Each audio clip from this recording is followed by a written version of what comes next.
Have you ever had that, that uncanny feeling someone's thinking about you and then bam, moments later they call? Oh, yeah, absolutely. Or maybe like a sudden, really vivid thought of an old friend pops into your head and then you bump into them. Just like that. Happens all the time, right? Yeah. People usually just brush it off. Exactly. But what if those weren't just random occurrences? What if they're actually signals? Signals from this hidden system of human connection that's always operating, just sort of beneath the surface? Mm-hmm. Beneath our everyday awareness. Today, we're taking a really deep dive into the mind of Carl Jung. Now, he's a titan of psychology, obviously. Most people think, archetypes, the shadow self. Usual suspects, yeah. But we're going beyond those more widely known theories today. We're pulling back the curtain on a side of his work that's, less explored, almost startlingly. Maybe even supernatural seeming. It definitely pushes boundaries. It's his groundbreaking work on psychic connections. And what a lot of people might just call mind reading. Though Jung was very careful with his terminology, trying to keep it scientific. Right. But he meticulously documented thousands of cases. Thousands. Challenging basically everything we thought we knew about how humans interact, about what's truly possible between us. He really did. So our mission today is to unpack all of that, his comprehensive studies. We want to understand not just what he found, but, how we might be missing out on these profound insights. Yeah. Insights into our relationships, into our own abilities that maybe we don't even realize we have. And what's truly fascinating here, and maybe often overlooked, is that Carl Jung, this is a figure revered for his rigorous scientific approach to the human psyche, right? Definitely. He didn't shy away from these phenomena, things that, let's be honest, many of his contemporaries and even a lot of modern psychology tend to dismiss. Call it mystical or unscientific fluff. They just write it off. Exactly. But Jung didn't just casually observe these things. He meticulously documented case after case over decades, and he applied the full weight of his psychological framework, trying to understand the underlying mechanisms. He wasn't just brushing them aside. He took it seriously. Very seriously.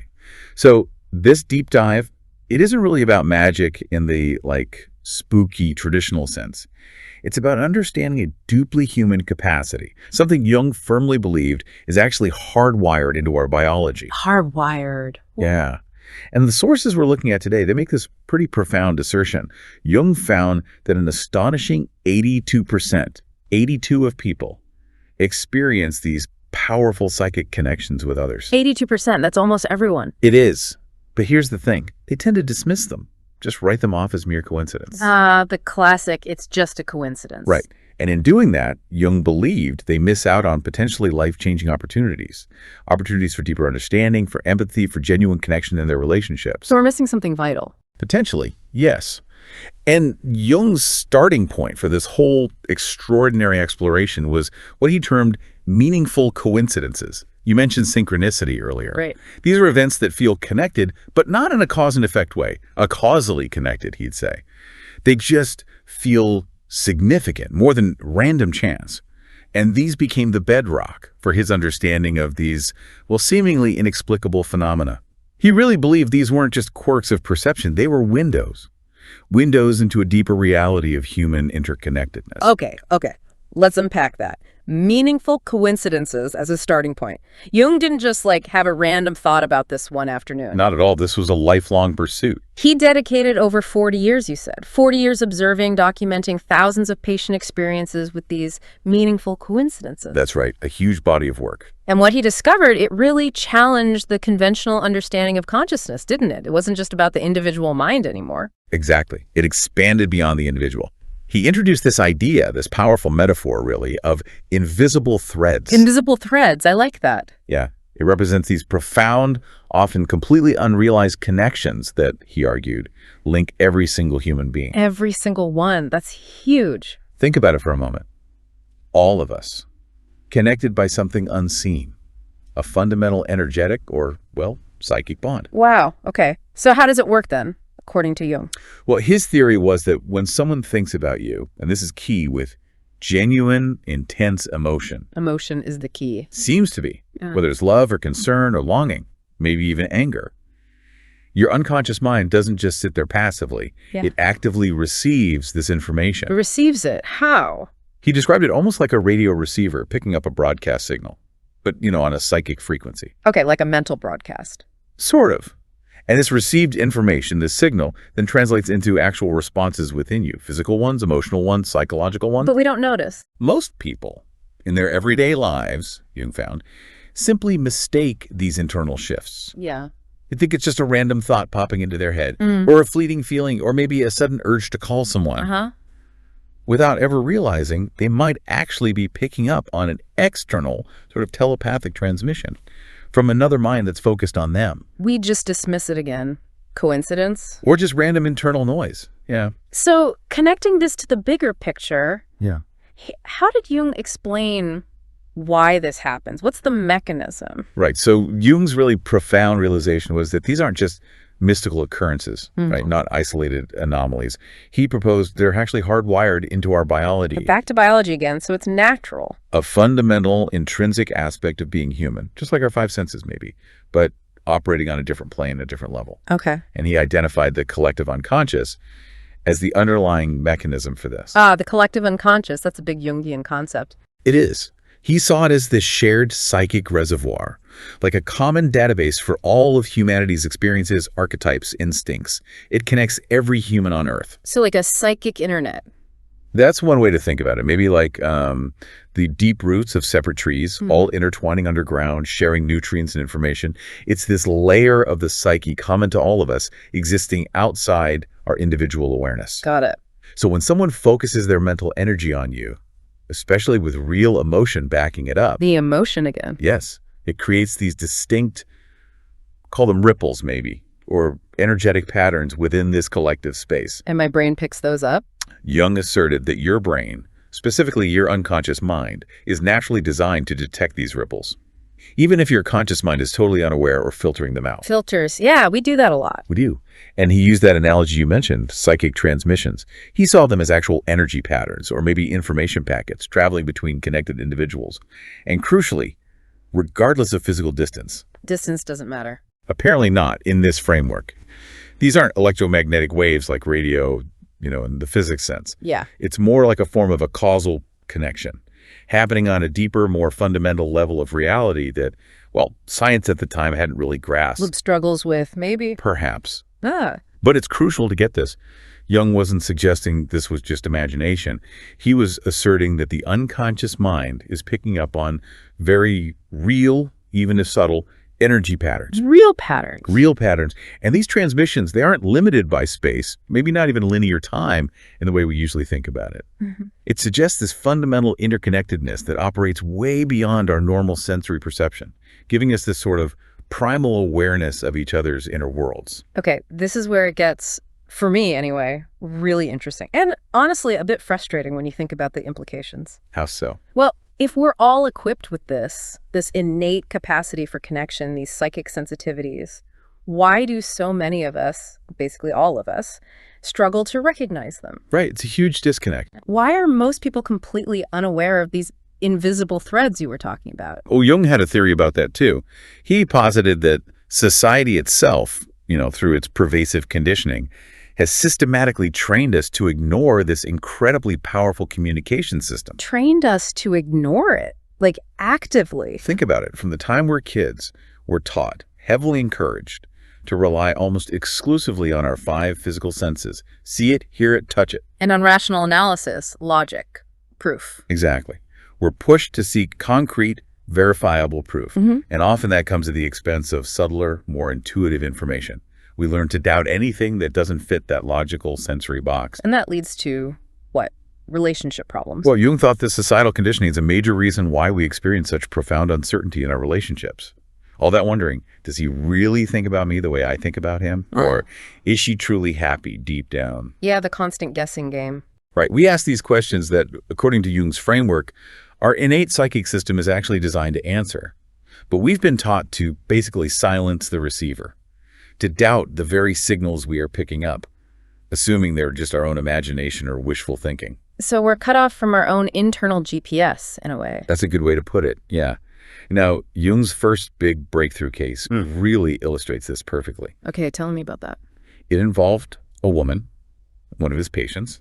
She kept having these incredibly vivid, really emotionally charged dreams about her former lover. Dreams about an ex. Okay, common enough, maybe. But these weren't just, fleeting images or replays of memories. They were so intense, so detailed, that she would wake up absolutely convinced he was trying to communicate with her, or at the very least, that he was intensely preoccupied with her at that exact moment. A really strong feeling. Very strong. Now, instead of just dismissing these as, fantasies or wish fulfillment, which, frankly, many psychologists probably would have done then and now. Right, analyze the dream symbolism, maybe? Exactly. Jung decided to actually investigate. He started this meticulous inquiry, looking for a direct correlation. Correlation between what? Between her dream experiences, the specific content, the timing, the emotional tone, and the actual real-world thoughts, feelings, and behaviors of this man, even though they were geographically separated, living their own lives. Whoa. How could he even do that? Well, through careful questioning, maybe correspondence later, finding ways to verify. The point is, he tried. He understood that if such a correlation existed, if her dreams really did line up with the man's reality, It would point to something huge. something far deeper than just coincidence or her own subconscious churning, it would be evidence. Wow. Okay, so what happened? Did he find it? What's truly fascinating and what really validated Jung's initial hypothesis is that, yes, he found a direct and, for him, undeniable correlation in that very first case. No way, really. Yes, the man was indeed thinking about his former lover, often quite intensely, during the exact times she was having those vivid dreams about him. That's incredible. That gives me chills, actually. It's profound, isn't it? And this wasn't just some isolated anecdote for Jung. It became a cornerstone. It led him to understand that when two people share a genuine emotional connection, There's that emotion again. always, be it love, deep friendship, a strong familial bond, or even, interestingly, a moment of intense shared experience, their unconscious minds seemed to create what he called psychic bridges. Psychic bridges, like the invisible threads. Exactly. Similar concept. These aren't physical structures, obviously, but think of them as energetic or informational pathways. Pathways that allow them to access significant aspects of each other's thoughts, feelings, maybe even physical sensations. Across any distance. Across any distance. They seem to transcend geographical separation, the usual barriers of conscious communication. It's like a direct line, unconscious to unconscious. Okay. But you said not just romantic relationships. And that's a really crucial point he made. These connections aren't limited to just romantic partners or, deep, intimate bonds like that. Just who hosts? They can form between close friends, definitely. Family members. Oh. But also, potentially, between people you've only met briefly, but with whom you shared an intense, emotionally charged moment. Like what? Maybe a shared trauma, like witnessing an accident together. Yeah. Or a fleeting but really powerful positive interaction. Or just a moment of profound, unexpected empathy. Huh. That really broadens the scope, doesn't it? It really does. It makes it much more universally applicable. So Jung explained that those sudden, unexplained thoughts you get about someone, or that compelling, almost irresistible urge to reach out to a person you haven't spoken to in ages. Yeah, happens all the time. He asserted those aren't just random firings in your brain. They're likely your unconscious mind responding directly to their focused attention on you. So they're thinking about me, and I get the urge to call them. That's the idea. You're picking up on what he called thought energy. This energy or information travels through the collective unconscious, kind of like ripples spreading through water, signaling their mental and emotional focus on you. So my mind just picks up the vibration. Our minds, he argued, are simply picking up on these fundamental vibrations. Vibrations that are always present in this interconnected web of humanity we're all part of. We're just usually not listening. Okay, so this is all fascinating theory, but what does it mean for us? Like practically, in our everyday lives? Jung wasn't just observing, right? You said he developed techniques. Exactly. He wasn't content just theorizing from an academic distance. He dedicated himself to developing specific actionable techniques, tools to help people tap back into these natural abilities he believed everyone possesses. A roadmap back to our own psychic sensitivity. I like that. He wanted to give people ways to navigate this. So let's dive into this first method for knowing if someone is truly thinking about you. Because it's incredibly straightforward, actually. Simple is good. Simple, yet, according to the reports from his patients, remarkably effective. He called it the morning mind method. Morning mind method, okay. And his patients, apparently, consistently reported accuracy rates of over 85% when they applied it diligently. 85%? Seriously, that's huge for something like this. It's a staggering figure, isn't it? Especially for something many people would consider impossible, certainly outside the bounds of traditional psychology back then. Okay, so what is it? How does the morning mind method work? Why the morning? Right, that's the key question. Why the morning? Jung meticulously instructed his patients to do this. Lie perfectly still for exactly 3 minutes right after waking up. 3 minutes. Okay. Before getting out of bed. Before checking the phone. Absolutely, before fully engaging with the day's demands. During this brief time, they were just to breathe naturally and simply observe. Observe whatever thoughts, images, feelings arose in their minds. And critically, without judgment, without immediate analysis. Just watch what comes up. Exactly. The reason for this precise timing is crucial. Jung discovered, or believed he discovered, that the unconscious mind is most receptive to this subtle psychic information in those precious moments right after waking. Why then? It's often called a hypnagogic or hypnopompic state, that transitional period between sleep and full wakefulness. The conscious mind's analytical filters, its logical gatekeepers, they haven't fully engaged yet. So the guard is down? The guard is down. Yeah. Before our daily ego kicks in and starts dismissing anything it considers impossible or illogical, our unconscious is much more open, more receptive. Makes sense. So what would people experience in those 3 minutes? Often people would receive these clear, quite accurate impressions about who was thinking of them, sometimes even the emotional quality of those thoughts. Like how they were thinking about them. Yeah. Was it loving, concerned? Were they longing for connection? Maybe even frustrated or angry. These impressions could manifest in different ways, sometimes as just a name popping into their head, or a vivid image of the person, maybe a snippet of a remembered conversation, or just a strong, distinct feeling associated with them. Interesting. But surely it's easy to doubt that stuff. Absolutely. And Jung issued a crucial warning here. He said this technique requires what he called emotional courage. Emotional courage? Yeah, it's the willingness to actually trust what you're receiving, even if it seems too good to be true. Or maybe if it challenges your ingrained beliefs about how communication works, about the limits of perception, you have to be brave enough to consider it might be real. Trusting intuition, basically. Essentially, yes. And he documented case after case where individuals used this morning mind method, woke up with these vivid, undeniable impressions of someone focusing on them. And then, often within hours, sometimes days, they'd receive a phone call or a text message, back then maybe a letter, or even an unexpected visit from that exact person. Whoa. Confirming the feeling. Frequently confirming not just the contact, but often the emotional tone they had picked up on during those 3 minutes. So for Jung, this wasn't coincidence. What most of us casually call coincidence was, for him, the natural, undeniable result of this inherent psychic sensitivity we all possess. But we've been conditioned to ignore it. Exactly. Conditioned to distrust it, to explain it away. The morning mind method was about creating a specific time and space to consciously tune back in to your natural receiver. Okay, that's fascinating. So what was his second technique? You mentioned another one focused on the body. Yes. Building on that idea of innate receptivity, Jung realized it wasn't just our minds that were picking things up. Our bodies are also incredible receivers. A body. How so? His second technique, which he called body wisdom, shifts the focus. It moves from those purely mental impressions we just talked about to how our actual physical being processes this psychic information. From thought to physical sensation. Precisely. It's a fascinating leap, connecting the seemingly abstract world of psychic energy to tangible somatic experience. Your body knows things. Okay, I'm intrigued. How does body wisdom work? What did he observe? Well, through looking at countless case studies, again, Jung observed that when someone thinks about you with sustained emotional intensity, There's that intensity and emotion combo again. it seems to be the amplifier, yes. When that happens, your body often responds with very specific, sometimes subtle, physical sensations.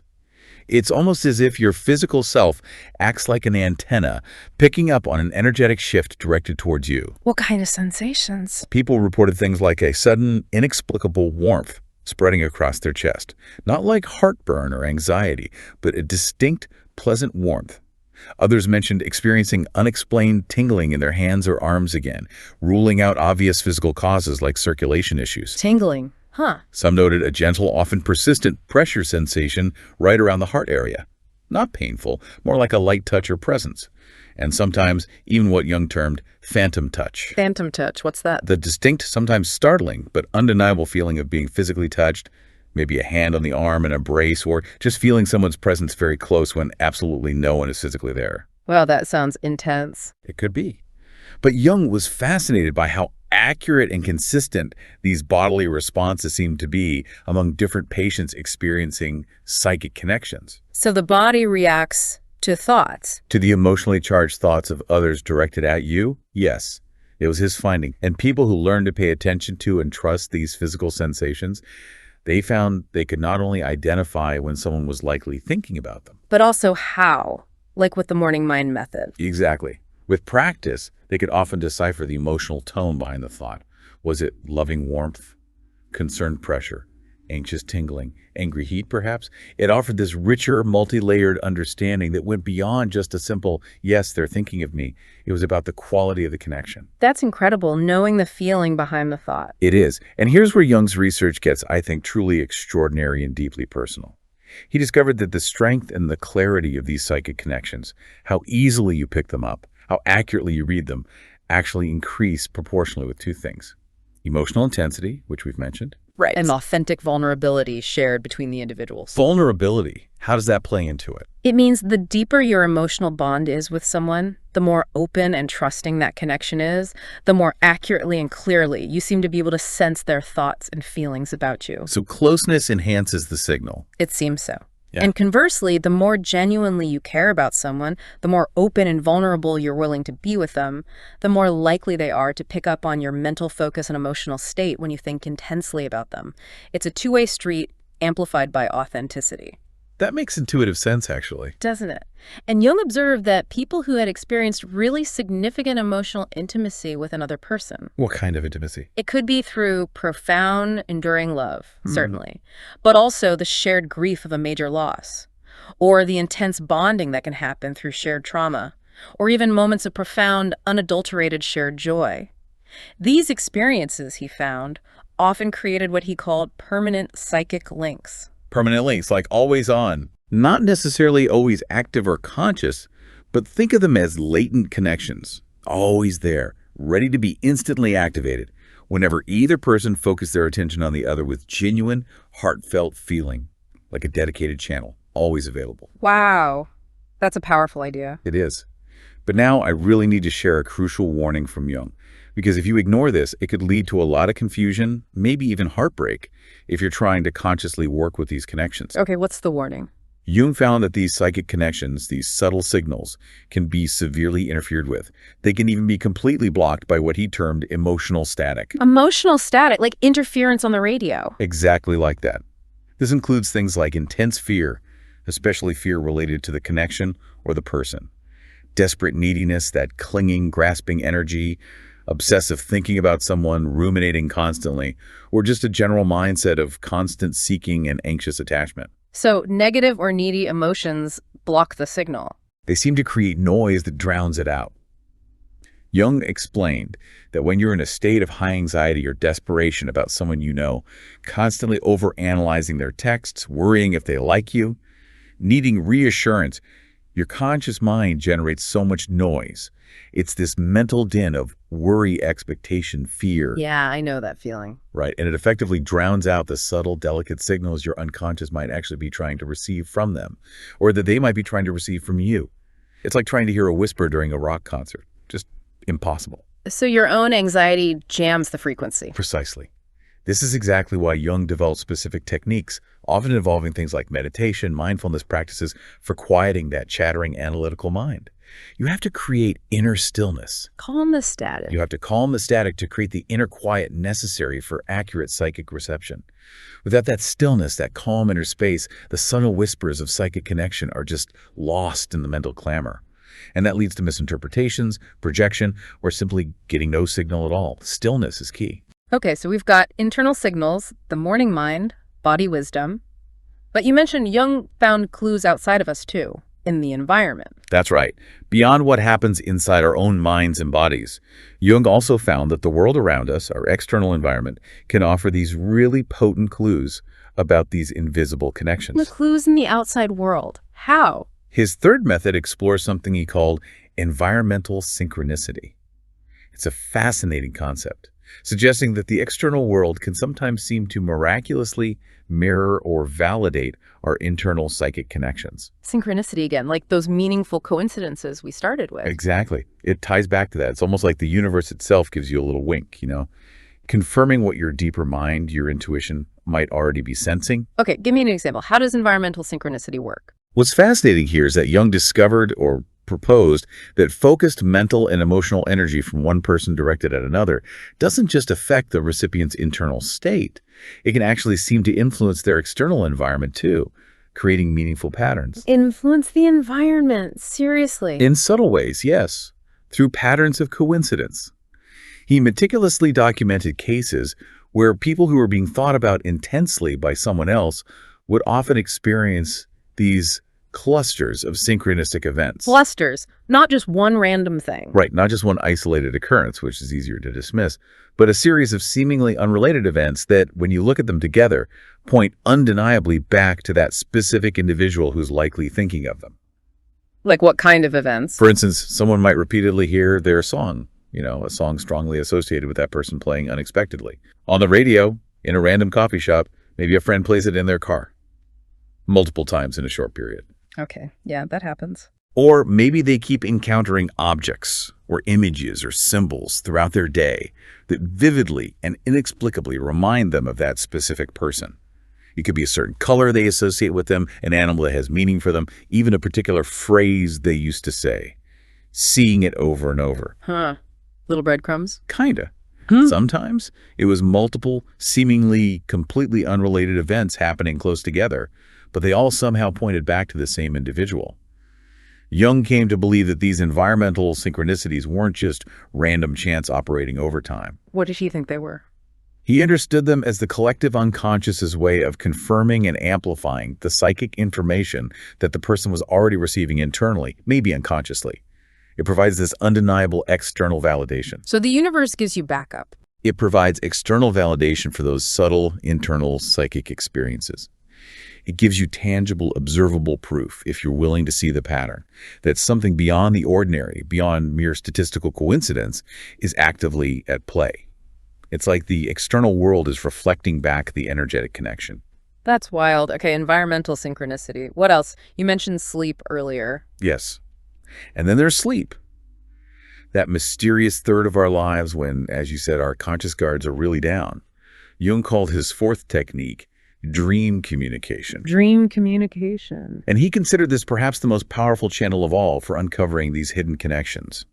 It's when our minds are potentially most open, most receptive to the subtle signals flowing through the collective unconscious. Because the conscious filter is off. If we connect this back to the bigger picture of Jung's work, yes, during sleep, our conscious minds filters those analytical barriers, the ego defenses that constantly dismiss the impossible or illogical.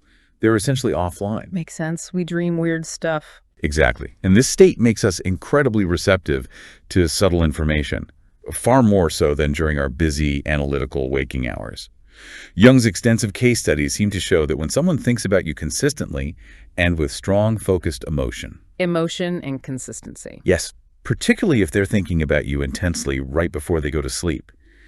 They are, in a sense, broadcasting their mental and emotional state directly into the collective unconscious. Broadcasting while they sleep. Or before. The thinking before sleep seems particularly potent, as their own filters are lowering too. And your sleeping mind, unburdened by conscious scrutiny, can then potentially pick up and decode this raw information. Decode it how? Into dreams. It often translates this raw psychic data into symbolic dreams. Dreams which, if you can interpret them correctly, might reveal exactly what that person is thinking and feeling about you.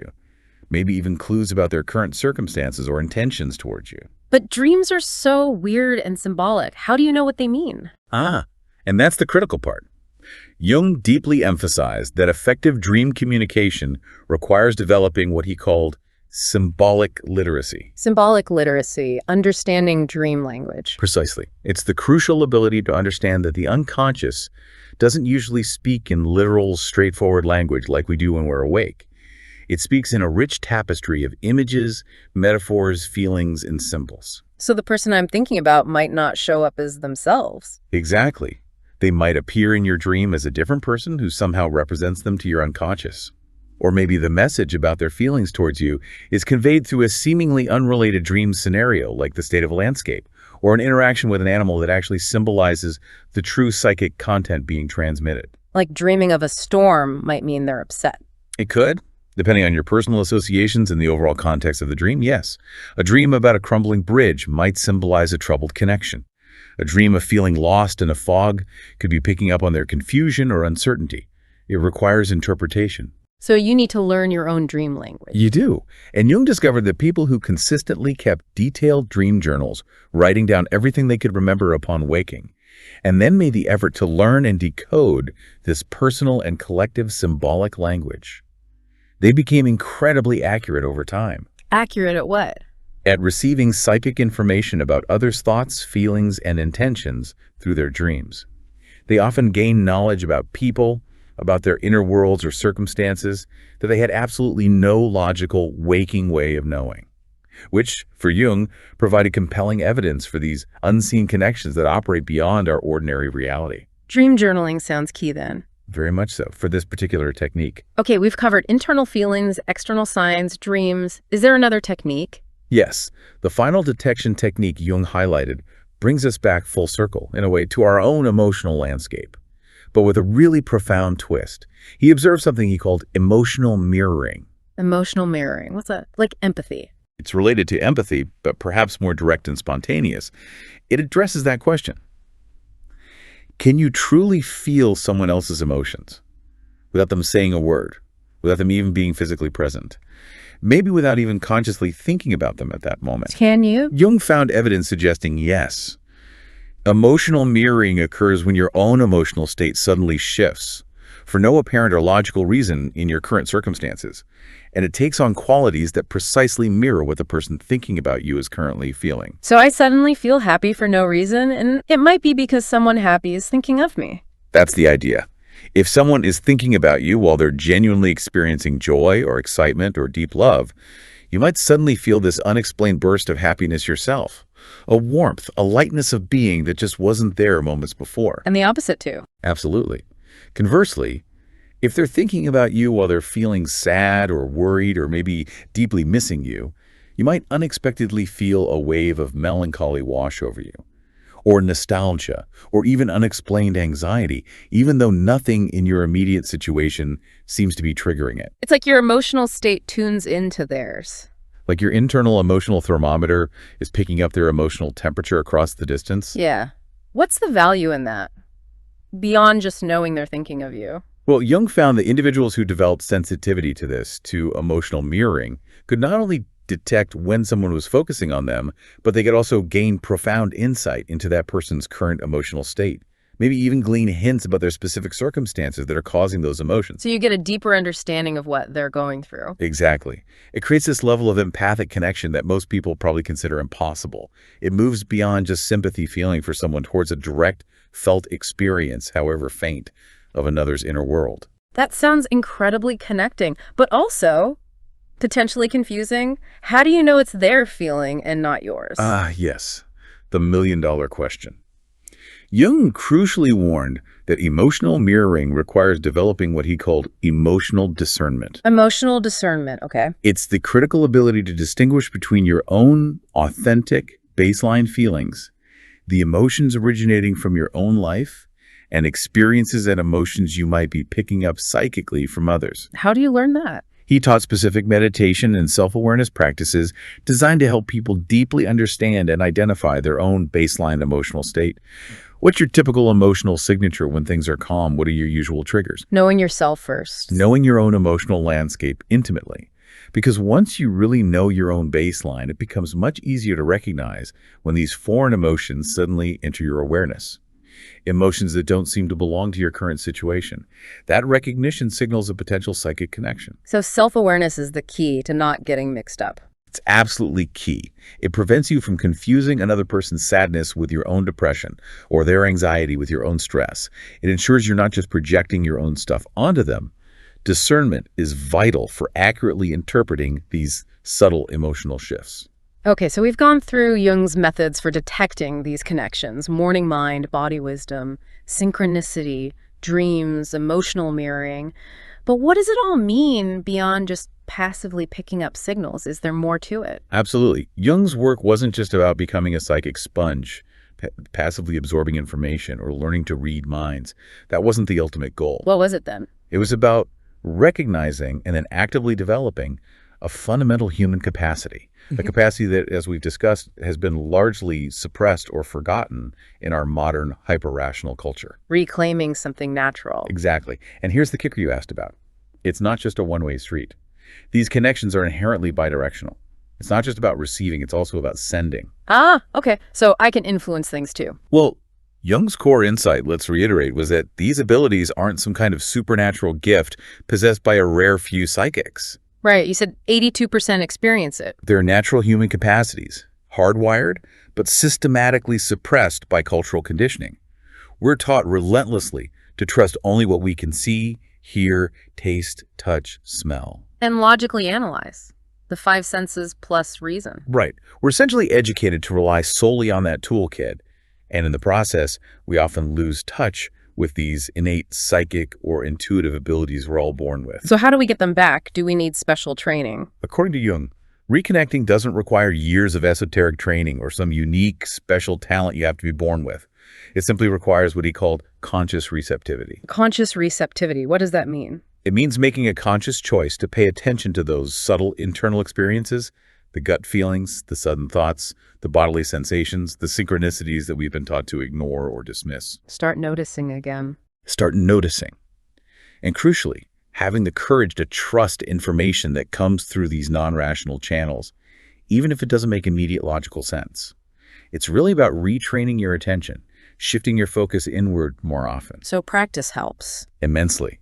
Jung found that people who approach these techniques, the morning mind, body wisdom, etc., with genuine curiosity. Curiosity, not desperation. You mentioned that with the static. Exactly. Not with desperate neediness or an anxious attachment to getting a specific outcome like he must be thinking of me, but approached with open curiosity. Practice them consistently, but lightly.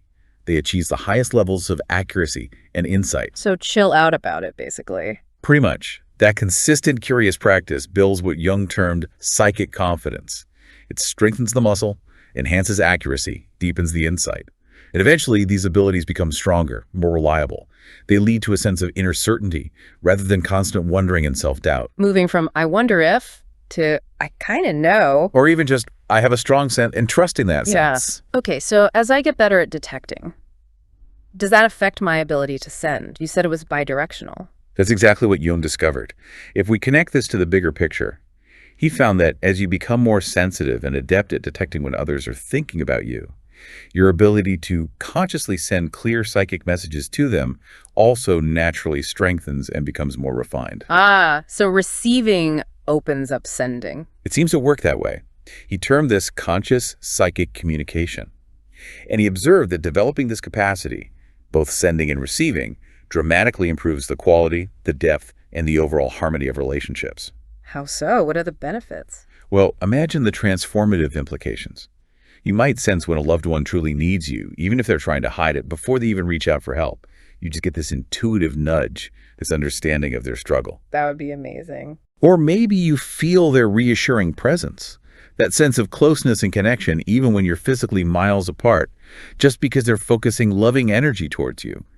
It leads to a much more harmonious, intuitive, deeply empathetic way of relating. It could reduce so much anxiety and misunderstanding. Yeah, cutting through the noise. Exactly. Now, Jung's most advanced technique in this realm, moving beyond detection, involves what he called conscious psychic reaching. Conscious psychic reaching. Okay, that sounds active. It is. This is about actively and intentionally sending your own thoughts and feelings to another person. But, and this is crucial, Jung emphasized, it's not about manipulation or control. The intention matters. So what's the intention? Ideally, it's about focused, loving connection, or sending support, comfort, understanding. Okay. How did he suggest doing it? The method he described involves several steps. First, you focus your attention completely on the other individual.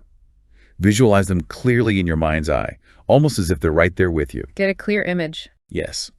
Then, crucially, you need to maintain a state of calm, loving, positive intention. Remember that emotional static. Fear, neediness, anger, they block the signal both ways. So calm, loving focus. Calm and loving, got it. Then, holding that clear image and that positive intention, you consciously broadcast your specific thoughts and feelings toward them. You direct it, using what Jung described as directed mental energy. Directed mental energy, it's not just wishful thinking. No, it's presented as a more focused act of will and emotion, directed through that medium of the collective unconscious we talked about. Did he see results with this? He meticulously documented people using this technique, and the results he recorded were often compelling and remarkably consistent. Like what? Often the person they were consciously reaching towards would contact them, sometimes within hours, sometimes within a few days. And frequently they would mention something like, I was just thinking about you so intensely, or I suddenly felt this really strong urge to call you. Wow. Directly reflecting the attempt. For Jung, this wasn't just coincidence piled on coincidence. It was clear, repeatable evidence, in his view, of successful psychic transmission. Evidence that this conscious reaching could actually work. That's pretty mind-blowing. Does modern tech interfere with this? Like, does texting replace psychic reaching? That's a great question. And what's fascinating, and maybe challenges some modern assumptions, is that Jung observed something interesting even back then. He noted that these psychic abilities didn't seem to diminish with the advent of technologies like the telephone.